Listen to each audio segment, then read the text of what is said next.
రాష్ట్ర ప్రభుత్వం ఎంతో ప్రతిష్టాత్మకంగా ఇందిరమ్మ ఇళ్ల పథకాన్ని అమలు చేస్తోంది. శాసనసభ ఎన్నికల్లో ఇచ్చిన హామీల్లో భాగంగా పైలట్ ప్రాజెక్టు కింద మండలానికి ఒక గ్రామాన్ని ఎంపిక చేసి అర్హులందరికీ ఇళ్లు మంజూరు చేశారు. తొలి విడతలో అసెంబ్లీ నియోజకవర్గానికి 3,500 రూపాయల చొప్పున ఇళ్లను కేటాయించారు. అనర్హులు అవకతవకలకు తావు లేకుండా ఉండాలని ఏఐ సాంకేతికతను ఉపయోగిస్తున్నారు. ఇళ్లు మంజూరైన లబ్ధిదారుడికి 5 లక్షలు 4 విడతల్లో రాష్ట్ర ప్రభుత్వం విడుదల చేస్తుంది.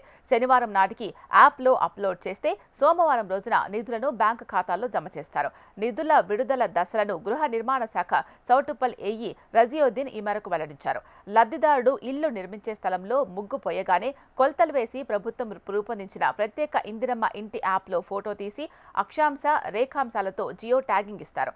వారు సూచించిన స్థలంలోనే 400 చదరపు అడుగులకు తక్కువ కాకుండా 600 చదరపు అడుగులకు ఎక్కువగా మించకుండా ఇంటిని లబ్ధిదారుడు నిర్మించుకోవాల్సిన అవసరం ఉంటుంది. ఆ 600 చదరపు అడుగులు దాటితే డబ్బులు పడే అవకాశం ఉండదు. ఇందిరమ్మ ఇళ్ల నిర్మాణంలో రాష్ట్ర ప్రభుత్వం అనేక జాగ్రత్తలు తీసుకుంటోంది.